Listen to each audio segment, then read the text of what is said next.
Welcome to the Zesty Podcast. We are Megan and Dr. Alex. We are here for transformation. Yours, ours, and the collective. Personal and professional for practitioners. But not just any transformation. Compassionate transformation. Because between the two of us, we have seemed to have done things the painful way. Let our pitfalls become your stepping stones. We aren't afraid to share our raw and vulnerable truths in order to help you transform your thinking, your body, your heart, and your soul. Combining 15 years of functional medicine with brain-based habit change to lead you to the best life possible in a compassionate way. Compassion, yes, yet plan to roll up your sleeves. Transformation requires your participation. And a quick reminder, this information is not meant to diagnose, manage, or treat disease. Always consult with your doctor, not this doctor, before making changes.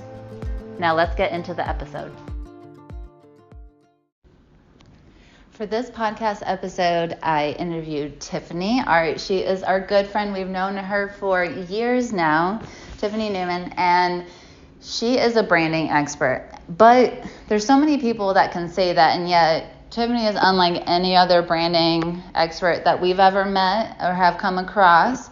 And of course, when it came to investing in who was going to facilitate and execute on our rebrand, obviously we went with someone who does it a little differently, like we do things. And Tiffany did not disappoint. So the approach that Tiffany takes and what you'll hear about is a much more heightened and elevated perspective at looking at branding. Because just like clothes and our body language and our face and all that stuff tell a certain story when we walk into a room before we have a chance to open our mouth or share our thoughts or our emotions and what's going on inside, the outside speaks. And so branding is kind of like that for companies. But just like clothes, and the old t-shirt and the ripped jeans will do for a time period and for some things, but aren't appropriate for other seasons of life and for certain events, the same thing is true for branding. There comes a time where the confusion of the identity brand becomes way more relevant. It's not just about what colors are we using, what fonts do I use consistently, what will people recognize, but who am I? How do I let people know who I am before I open my mouth, before they read the content, before they engage in this?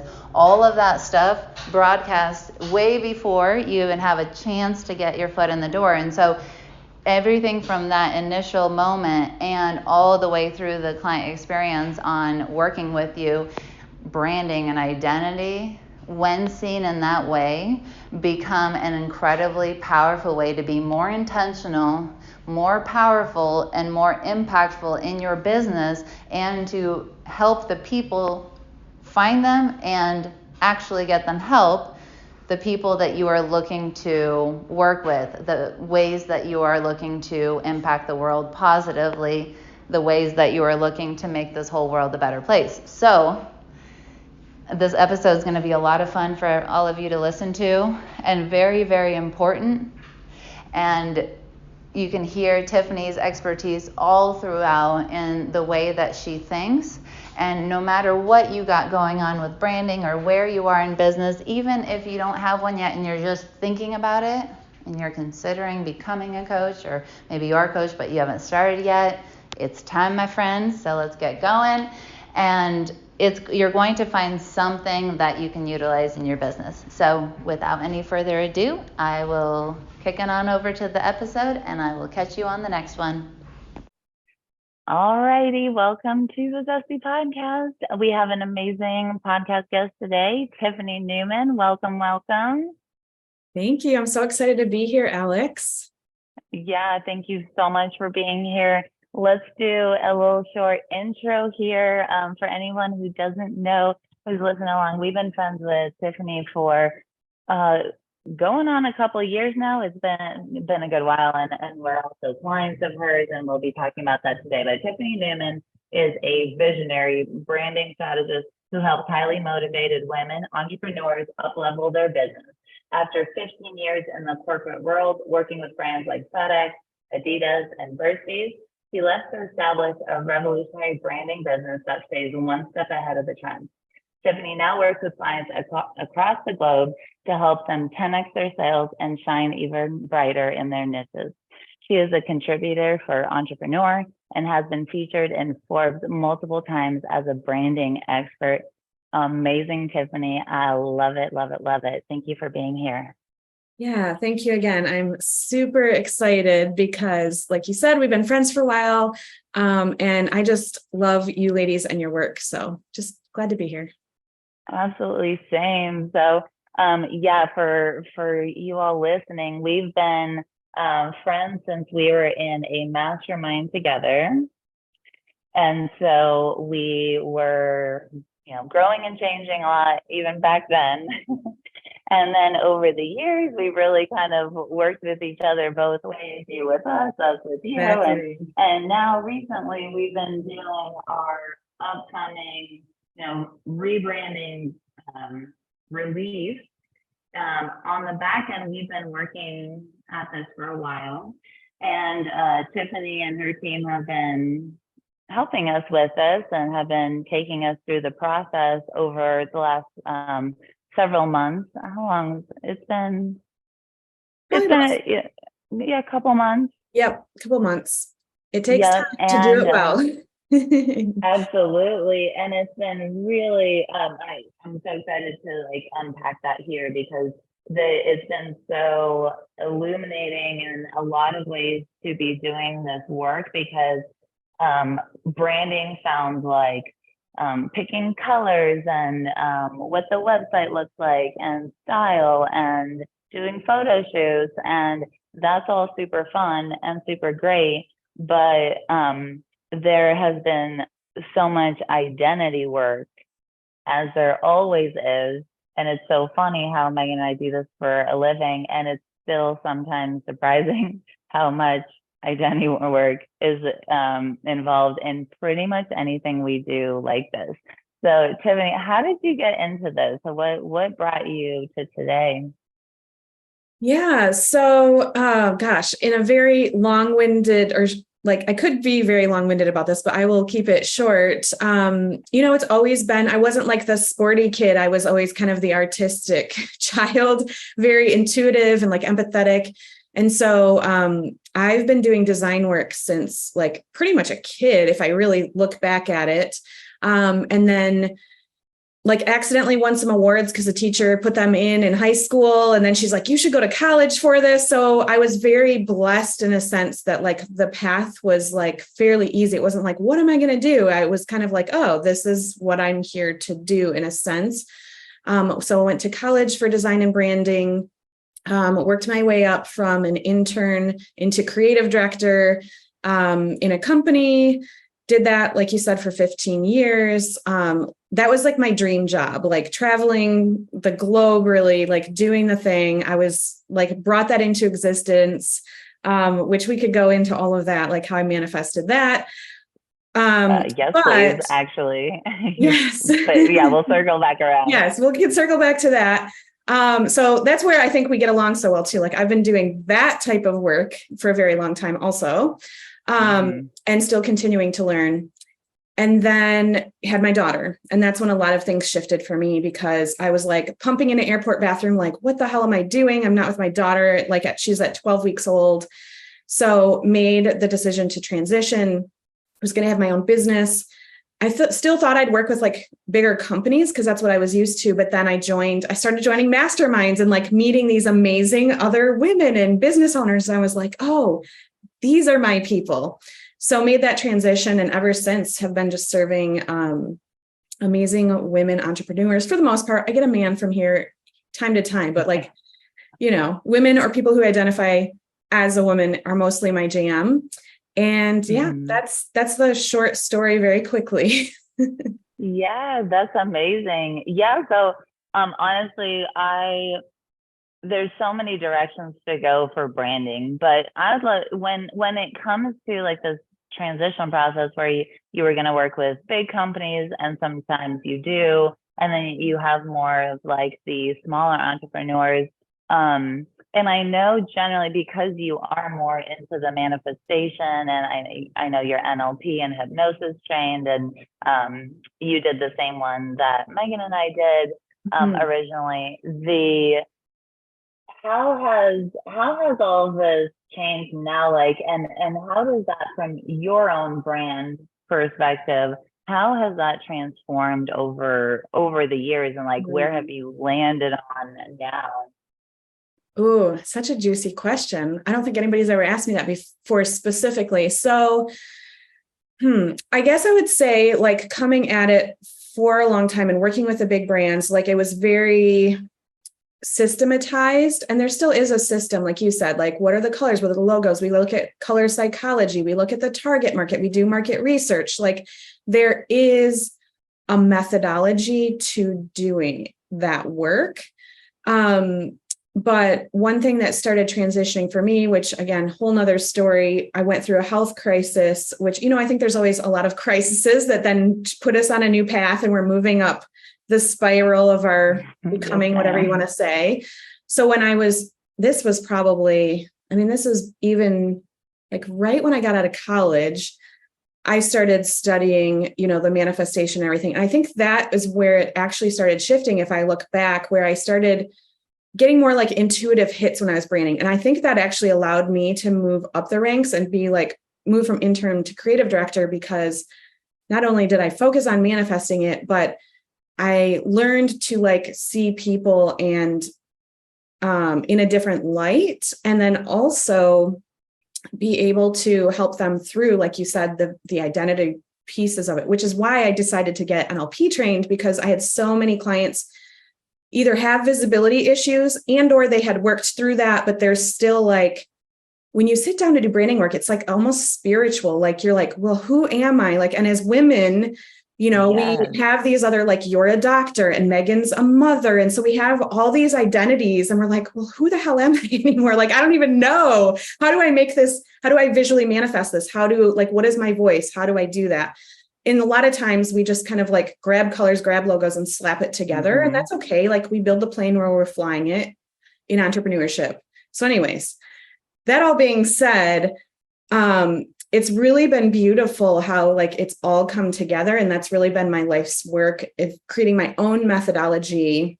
And I'm excited too, because just like you ladies have taken everything and you're now training other practitioners, I will be starting to train other designers and brand strategists, because the method works, right?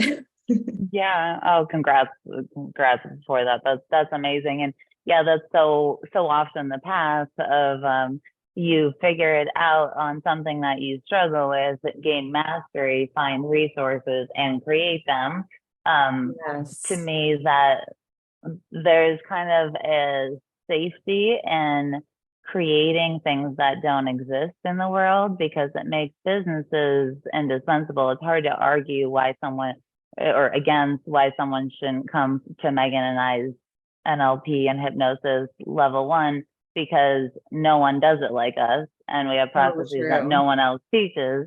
And so I love that for stepping into it. And that is a hard transition. I can definitely relate to that, and a lot of the humans that we work with are definitely in that category. What was that transition like for you personally to own your leadership, own your expertise, and really be seen and valued for that? And then even further, standing in front of other leaders and saying, here's why you should listen to me, which is quite the identity jump. Yes. Oh, such a good thing. Again, I guess it's working with the upper limits, and every time you come to one, it's I've learned to ask myself, what is the lesson to learn here? Instead of earlier on, I just keep bumping up against it and things would happen. And now I've gotten to the point, like you said, we were talking a little bit before we started recording, how things can start to come so much faster. And I think when you start asking better questions and what are the lessons to learn here? And then you can move faster. And so, just being a step above and being able to help my clients and owning that, I do have the credibility, I have the resources, I have all that. And it's still easy to go into that imposter syndrome and say like, who am I to do this? And who, those types of things. So yeah, it's just been a lot of that work of asking those deeper questions, surrounding myself with other powerful people like yourself, to like banter off of that are also doing the work, because there's so much negativity and other things in the world. And that I'm like, no, like if we're here to serve other people in whatever capacity, like that's deep work. And for a long time, I was like, oh, branding doesn't really change the world. Like, am I really doing that? But it does. It creates, just like the deep work that you ladies are doing, we're here to create like ripple effects. And like, if you're doing positive work, it's going to make positive changes in some way. It is so true, because I think we had Katie Allen on the podcast. She's a stylist, and she did our styling for the photo shoot, right, for the rebranding and stuff, and for our events. And I was on her podcast, and we were talking about this because we were talking about imposter syndrome and how it's easy to paint other categories of business as more important. And then it's interesting how everybody's doing that. And so you kind of disagree, like someone saying, oh, you're important and I'm not. And the other person's like, no, you're important and I'm not, and it kind of just highlights how much it's completely subjective. So we really can't get at it. But we were saying with flows, it's like to help someone express who they are, and to show up in a world where someone can immediately see what they're about, what they want to portray, is such a crucial aspect of being a powerful leader. And to me, the branding's the same in that I relate to what you said about people having visibility issues, because for Megan and I to do rebranding, it wasn't really the like stuff to do, but the more of that look of like, when you sit down and say, how am I committed to showing up in the world, and then being seen as that, and then taking full responsibility for it. Because, on my end, it's maybe someone's like, well, you're a quack, like you're a conventional doctor, but you talk about all this stuff that's not like, it's not in the Cochrane Review kind of thing. And so that kind of stuff can be incredibly scary. And so it sounds like you yourself have like really dug into the work of like, why is it? And then what resources do you lean on? Like when it feels scary, when people have a hard time with that transition, how do you unpack it with them? It sounds like NLP and hypnosis has been a big thing for you since you've been trained. And I'm sure there's, plenty of other ones that you have. Yeah, I would say that's definitely a huge factor, and why I specifically went to get trained, because I think, anybody out there who can call themselves a brand strategist at this point, but to get the real results, I think that is an extra way that you can hold people's hands. Because literally part of it that stemmed it is I worked with a client and we had this beautiful website, and she was so afraid of almost afraid of the success, I think, that she didn't want to launch it. And I was like, I don't know how to help her through this. So that was actually what stemmed that, along with my own work, because I'm not one to really want to be in the spotlight. I like to highlight other people, which is my work. But, I've learned to do that. So some of the other resources are, I look at the factors. Actually, a lot of the frameworks that I use are leaning into the unknown, asking yourself those questions and making it a little bit more fun to navigate, where if those things are coming up, I think a lot of people just, shove it under and push through it, right? That masculine energy pushing through it, just show up anyways. All you have to do is do 30 days of lives, and all you have to do is this. And yes, you can do that, but it doesn't get to the root cause of like what's causing this to show up. So like looking at past experiences and, trauma that may have happened, or what specifically are the fears around it. Like even journaling around like why am I like fearing this? Maybe it's the fear of failure. Maybe it's the fear of success. It's what people are going to think. A lot of the times we don't pause to like dig into that and then reframe it into, well, if I'm holding this back, what am I keeping from the people who need my help? Because we're here to do important work. So a lot of it is that digging and then the reframing at the same time. I love that. That's so good, because I agree. People they either don't do it, right? Because the emotions that come from the thoughts of I'm not good enough, or I can't do this, or whatever, are so strong that they're a deterrent. Or people do push through it, but the other parts of them that are gaslit in that process often then rebel, right? And then so it's like you do the 30 days alive, and then you don't do anything for 60 days. And you're like, wow, lost all that momentum, right? But it's because the reaction is, and I often find that that's what makes people feel a little bit crazy, and they start to beat themselves up because they're like, what's wrong with me that I keep like showing up and then falling off? So true. When really it's like, it's not really about you as a personality. There's just hardwiring at the level of the brain. And without tools, I think, for both the person facilitating whatever the transition is, branding or otherwise, and the person going through the experience themselves, can be really frustrating and maddening. And so I imagine that there's kind of the initial block that people have, and then people like Megan and I who are further on down the road and also have the unique kind of challenges of things like you've been at it a while and you can see that, things change over time. How do you rebrand in a way that keeps options open while still niching down and being relatable to your target market and all that? So could you talk a little bit about that, not only personally how you went through it, but then how you see that playing out in clients? Yeah. Oh, that's such a good question too. So going back to my methodology, it's called the legacy brand method. So my belief is really, oftentimes, again, we build a brand by thinking it's just the visuals, and there's actually so much more below the surface that we need to, like the foundations that we need to create first and really get clarity on. So once you know those foundations, like your vision, your values, what is your voice, like what is the brand story that you're trying to tell, then, you create the visual manifestation with the whole idea. My intention is so you don't have to keep reinventing the wheel. So a lot of times people just keep going and they don't fix it because they're like, oh, we're just going to keep changing. So we're just going to do whatever. And then it's never consistent to create brand recognition, or they do it, they stay consistent, and then they pivot, and then they keep redoing it. So a great example is our mutual friend, Amanda Walker, who I don't think would mind me saying this because we've talked about it many, many times publicly.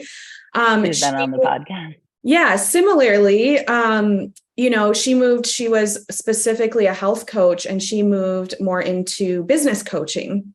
Well, we had done the work previously of creating her brand foundation, what I consider to be a legacy brand. And over the years that we've known each other, she came back to me and she's like, Tiffany, I hate this because we've done all this beautiful work and I'm pivoting and I don't know what to do. So it was pretty darn easy. We came back, we shifted the messaging slightly. She had a new brand photo shoot and we had a new website up for her in like 2 weeks because we had done the initial foundation work. So that's really what I look at it for, is like, if you do that deep dive work, the foundations, the like almost spiritual aspects of like working through the details that most people avoid or just don't know that they need to do because you don't know what you don't know, then it allows you and it sets you up knowing that you're going to evolve. So I like to look at like my clients' visions 3, 5, 10 years down the road, reverse engineer it. So they have a brand that they can continue to grow into and that can evolve with them.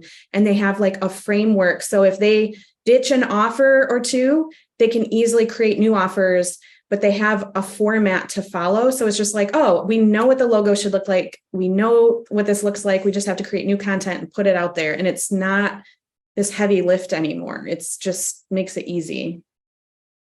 That's awesome. That I could totally see how that would play out. And I wonder if inadvertently Megan and I had that in our rebrand, because we do so much identity work that on some level it seemed like we tweaked what we had more than I was expecting, like in working with you.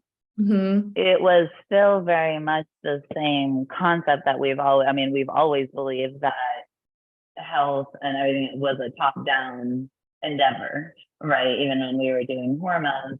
And so that actually makes a lot of sense on why that would be the case if you have that component of what is the subconscious trying for and what's like the identity playing out, because actions flow from that identity. So that tracks out.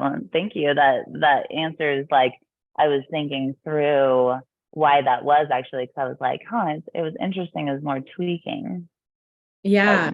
That answers. Well, and thank question. you for sharing that with me too, because it's always fun to get like your perspective as the client, because to me, that's my favorite thing to do is you kind of make a big mess before it all comes together in a way, like when you're like that, isn't it? Cleaning the house or whatever that happens. And it's similarly, it's kind of like, let's break everything apart and like really, I like look at it and make it, and then it comes back together and it's more cohesive than the beginning. That's like one of my favorite things to do. Yeah, that's cool. How do you help people who are just like nervous to start this process in terms of how deep you have to go? Because some people and it's easy to do where you kind of show up, you're like, I want to have this thing, like I want to have better branding in my business. But then you get in there and you're like, oh, wow, I have to think about like my purpose for existing and why I'm here and like all this stuff. So if someone's listening, they're like, that sounds great, but also that sounds terrifying. What kind of stuff do you lean on? Yeah. Well, the first thing is, I know that being a business owner, you have a lot on your plate. So I specifically make the method and how we work through it, whether it's like we worked one-on-one, like together more of an intensive way. So like we did the deep in a few calls, and then myself and my team took it. I also have a group program that we meet over 12 weeks. So it's a little bit more of a slower cadence. So you have the time to like think about things. But really, it's asking questions and journaling, where I think a lot of people think that they have to do a lot of work.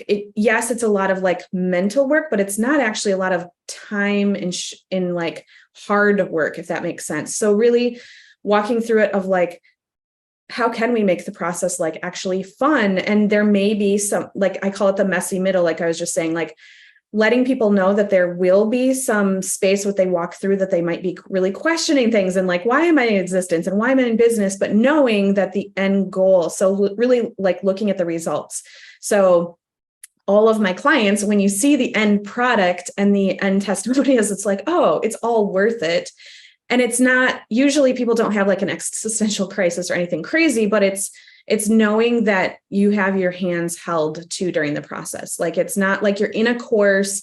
I don't believe, they're like, oh, here's your archetype. I don't believe in brand archetypes because that's putting people in a bucket. It's really an intuitive and co-creation process that you are going to be guided through instead of just like, here's what you do, try and do it. And I think that's why so many people get stuck in their branding. They're like, let me just grab some colors and logos and call it good, because they like try to take a course or they try to swing it on their own. And then they just get confused and give up because it's easier than going through the actual process.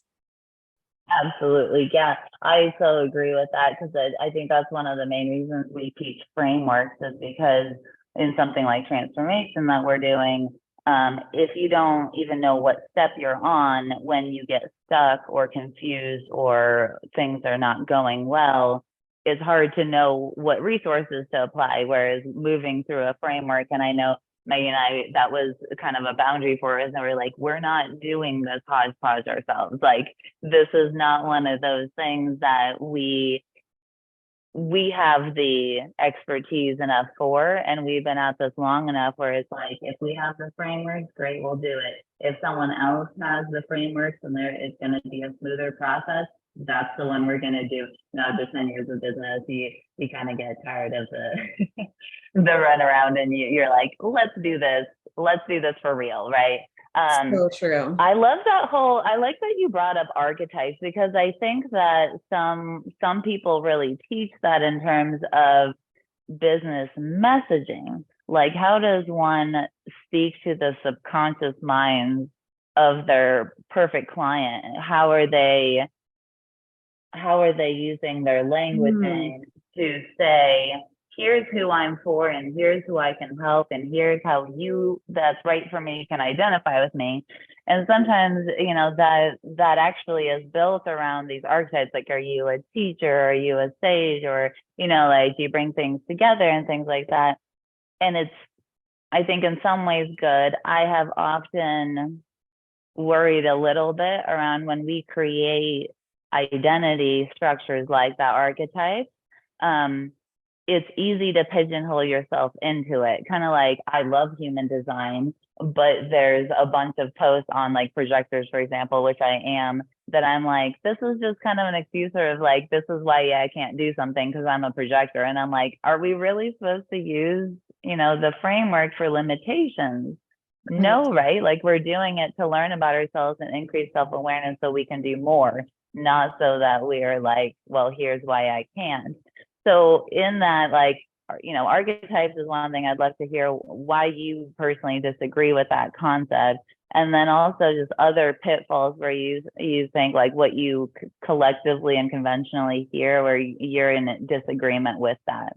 I'm glad you picked up on that, and, like, 100% agree with what you're saying, especially in the branding process. So a lot of people are like, take this quiz. And again, I'm not like, I don't even know specifically who has it. I have just seen them. So I'm not like calling out anybody specifically, but there are that. And then again, it's like, you are the wanderer, and then you should show up this way in your brand. But the truth is, we're multidimensional beings. And it puts us in, like, this thing of, like, I can only show up this way. I can only do this thing.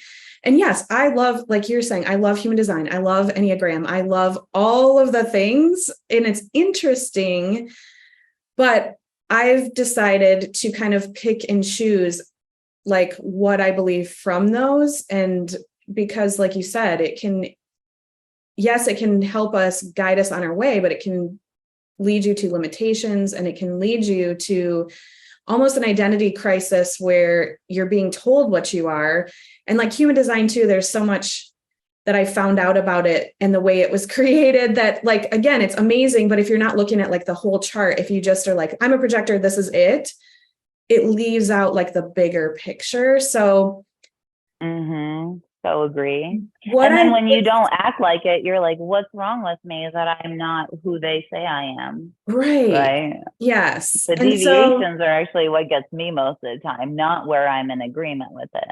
Exactly. And so in the branding scope, I do agree, like, to clarify, like you said, in the messaging, it actually can be very powerful if you're trying to call in a certain type of person. Because again, if you're just speaking to nobody, and I'm sure you've heard this quote before, then, like, when you're projecting out, it's not going to resonate. So using it in that context of, like, like with your target market, they're all practitioners. Mine is women entrepreneurs, but, like, you do need to dial in a little bit more. So I tend to work with women who are spiritual on some level, that even if it has nothing to do with their business, that are heart-centered, mission-driven, all the things. So, like, creating almost like a brand archetype of your own for the brand story is really important. So then you can speak to them. But I really don't like it when it's like putting the archetypes on ourselves in brand creation, which is like, if you look at which all of the case studies on my website, every single woman, every single like brand looks completely different because they're different people. Like you and Megan were so fun to work with because you're bright and vibrant and fun. And then I have some clients that are like really serious and, they're mostly black and white. And that's where they are. So if we were to put an archetype on that and you ladies took a quiz, it might tell you that you're, fun in a sense, but we probably wouldn't have gotten the results that we did in like the colors and the voice that you would have if you were like just focused on one archetype. So that's so true because from what we teach, that when it comes to spiritual growth and evolution over time, like and from a practical standpoint of like your energy field actually grows and expands and can hold more, often leaders we find have a lot of contradictions held within them. They're both soft and they're hard, they're aggressive and they're gentle and impatient and really patient, and they have all of these different energies housed within them that they can hold simultaneously. So true. And from that standpoint, I agree. It's like archetypes. We have ours too. We have on the podcast, 7 archetypes of people. Where do they kind of get stuck on their transformation process? And at the same time, every single time I do an episode about that, it's like I can just say I've been all of them at some point in time, which is why it does get really tricky. But then it's interesting because who we are as leaders, not all, we're not always speaking to other leaders. Sometimes we are, and sometimes that's not our business. And so tailoring that, I can see how something for the business owners and something for the messaging would be completely different and could potentially speak to a different type of thinking and a different type of existence from like an evolutionary, a spiritual standpoint, probably. Which brings me to my next question. You mentioned manifestation, all of that, and it sounds like spirituality is for your brand and for your identity a big part of how you do things. So can you take us through like almost like what's the parallel story here? How did that all unfold over time, and how does that inform your work? Yeah. Well, so it's interesting too, because that's something I talk about with clients a lot is like how much certain things really face forward in your brand, because I think we're told, I will get back to your original question, but this is what's coming through. We're told to be like authentic Absolutely. And share everything. And sometimes I think we like almost do that too much.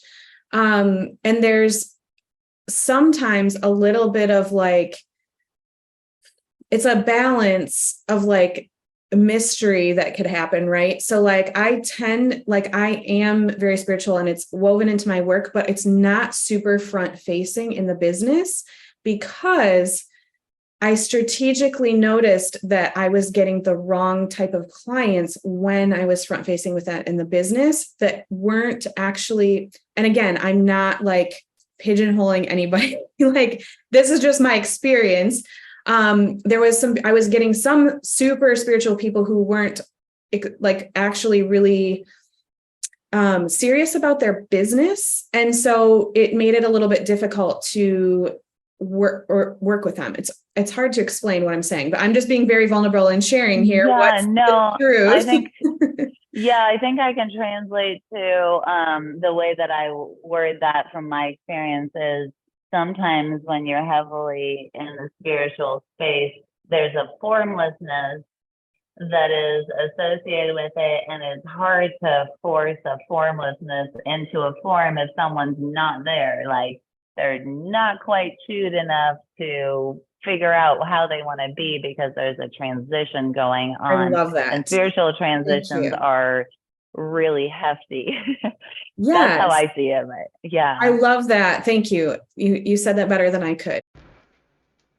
I am also popping in to share a bit about our sponsors, Needed, as in thisisneeded.com. If you follow the link in the show notes, you'll be able to check out their products and get 20% off with the code Zesty. But about them, so Needed is a company that was created and thought of by two women, so like Megan and I, and we relate a lot to their story of looking around and realizing things like, oh my gosh, there's so many people, especially women, reproductive age, who are on things like multivitamins and prenatals and stuff, and yet when we do testing, 97% of people, and this is across literature, have nutrient deficiencies. Why is the formulation like this? Why is this happening? What is occurring? And more importantly, what can we do about it? And that question is what they answered with products that have been researched to be formulated with the forms and the amounts and the quantities of things that can be utilized by the body in an efficient manner, in a way that actually gets to the end result without causing problems along the way. And so that's what they were looking at. And so we really, really appreciate their products. They have everything from a multi to a probiotic options, and even a men's line. And specifically, if you are reproductive age-ish, as in you know you want kids, or you have kids, or have grown multiple and are recovering, any and all of those people will find the line very, very applicable to them. But even if that's not you, they absolutely have products. So check those out. We're super grateful for the sponsors. We've been using the products ourselves as well, and we're really, really loving them. So back to the show. So it's almost more of an energetics, and it does come through absolutely, because I tracked people who are very spiritual, and they understand the process, and they get in and they're like, oh my gosh, I had no idea that this was the process, and absolutely love it. So there's this energetics that you can weave into the brand that aren't necessarily the way that you're saying or visually seeing things. It's just present. Like it's your presence.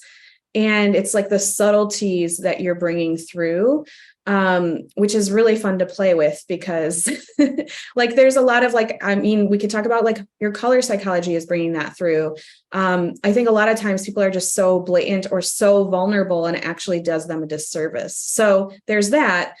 But then going back to how that's kind of come through specifically. So like I said, I had a health crisis like right after college, as I was moving into business.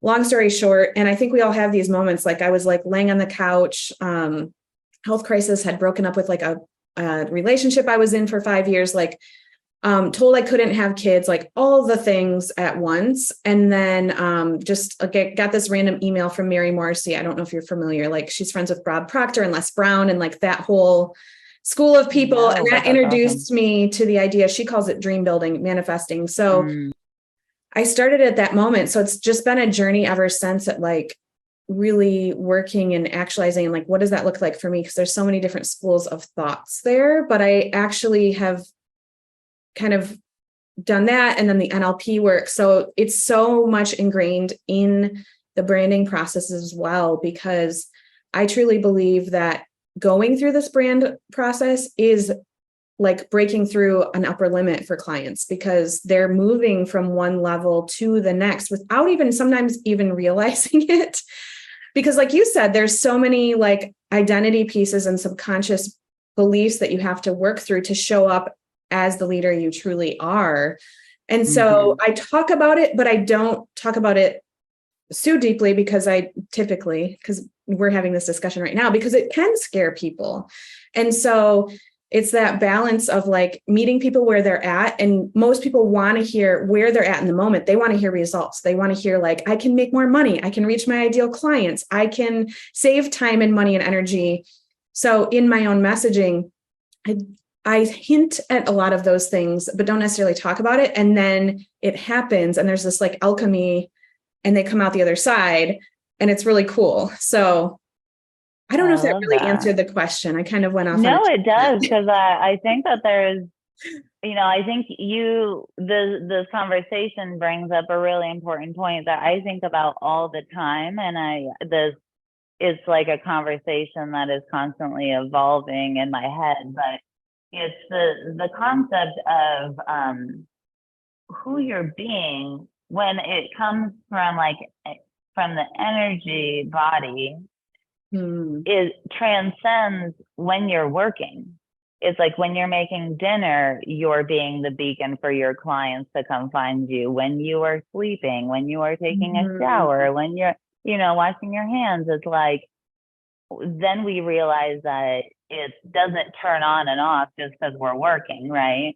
Or not working, because some people procrastinate because it's scary, and some people overwork because it's scary and they want to prove their worth. So how has that shifted over the years for you? And I know for you, work-life balance is a really important thing, and to make sure that all of your life is taken care of and the way that you want it. So how has that part been for you? And with clients? Amazing question.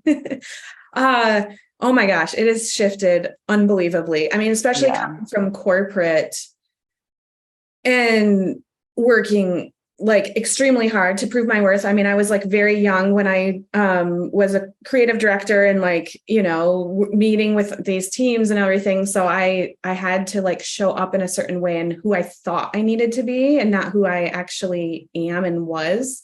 So breaking that mold was probably, I had another health crisis, and that's a pattern that I've noticed. And I'm sure you ladies talk about this all the time, but when I made that transition from corporate into my business, I took a part-time role to like, help me through the transition.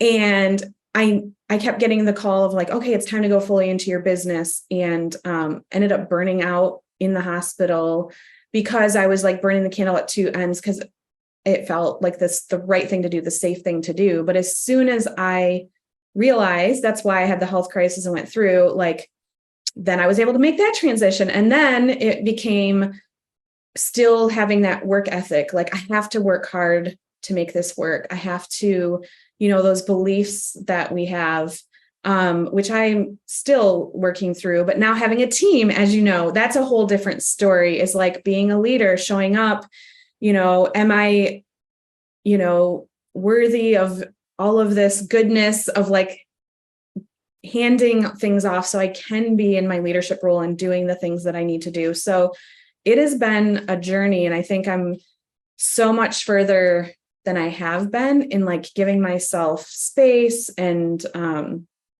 like one of my affirmations is, like not even like working harder, not smarter, but like, if I do less, I can actually make more, those types of things. And it's amazing because when you shift those beliefs, as you know, like that will shift for you. So that's like, as with the brand too, one of the things I love to work with my clients is like, how can this brand work for you? Like when you have the foundation, when you have the tools, you no longer have to think about, like, it's such a load off your plate. Once it's done and you do the work, your team then has the tools to be able to do the work for you. Like they don't have to ask you, what colors are we going to use? What are this? Like, what is the brand? Like, how are we going to show up? Like it's set and you can just go for it. So I think there's a lot of correlations of like how we move that through that in business, and then how like the branding can help that too. Mm-hmm. Absolutely. And you highlight a good point that I think we see a lot and have experienced ourselves, is that each layer, it's like, it might be on the same topic. How am I showing up and who am I being? But it does look different, because I think when we were starting out, we're like, when we have a team, then it'll be easier because there'll be people doing stuff. And it is easier. And there are people doing stuff. But then, of course, we worry about, how they're doing, making sure that they have stability. And also then kind of it brings on new stuff. You can't like, what message am I sending for role modeling if I fire this message off at 11 p.m. at night to a team member, right? Like that becomes a consideration. And now it's kind of like parenting when you were, on your own. It's like you do whatever. And then you're eating the snack and there's little, 3-year-old eyeballs on you. And you're like, ooh, this changes the dynamic, right? Like, this isn't just me anymore. This is, I'm being assessed, and there are consequences to the role modeling that happens. And so, yeah, it's fascinating because it's almost like I found by the time you are caught up enough with yourself to feel like you got it, oftentimes the impulse, like the desire, opens up for the next level.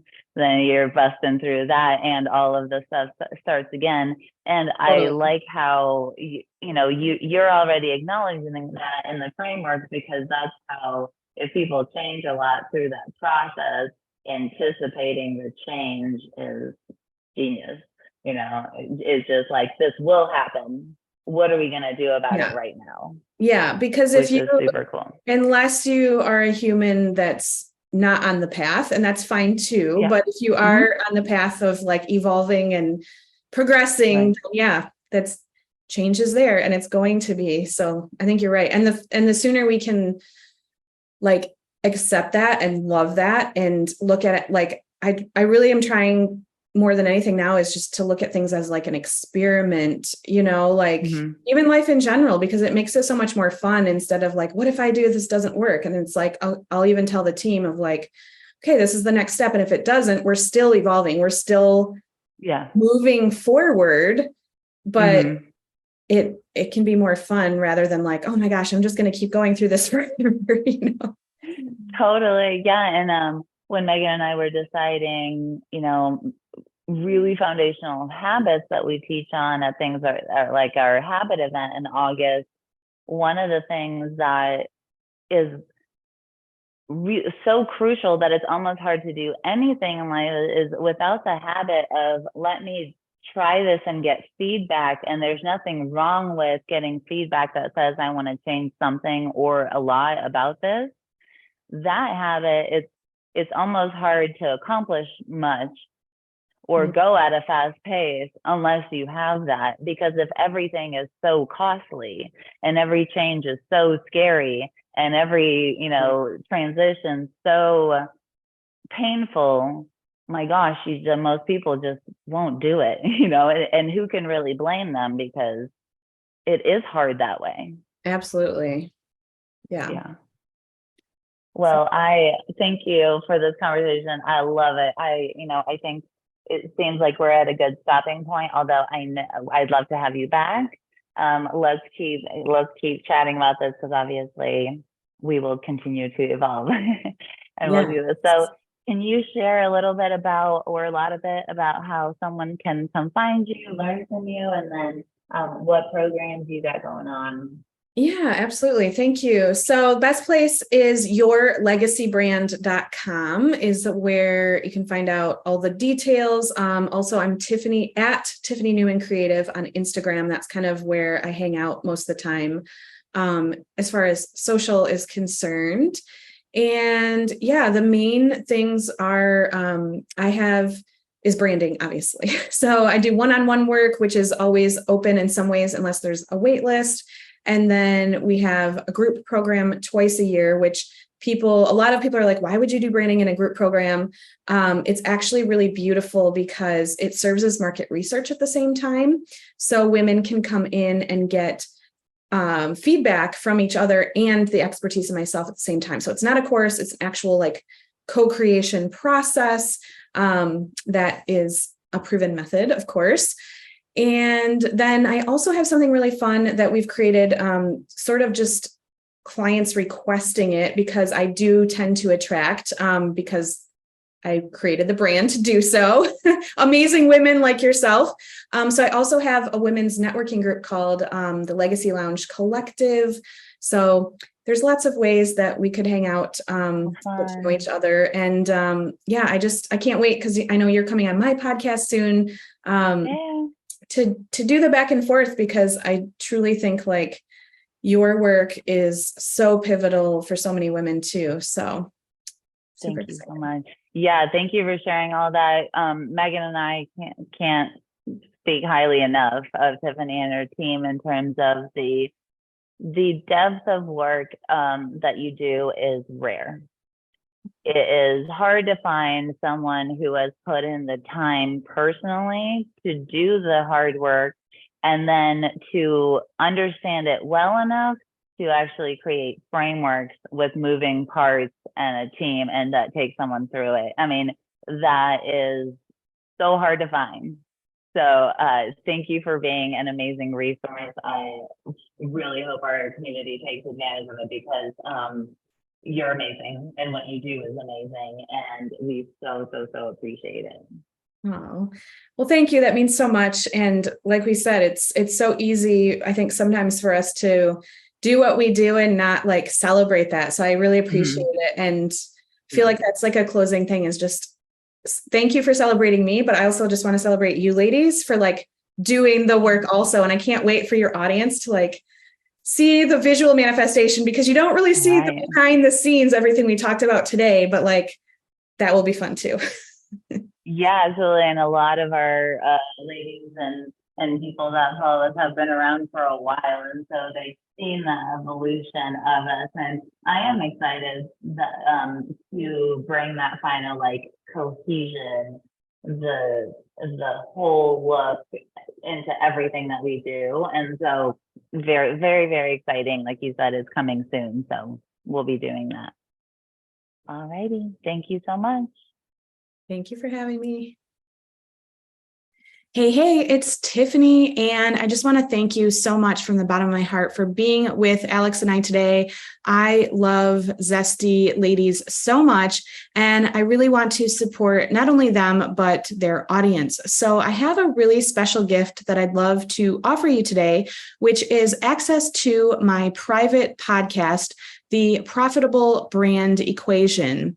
We usually sell this as a download, and I'd love for you to simply have access to it today. So if you want to learn more of how to create your legacy brand and to create a profitable brand, go ahead down to the show notes, and the Zesty ladies will have the link there. It's a short, actionable series of podcasts that will take your brand to the next level. Thank you, and I hope to hear from you soon.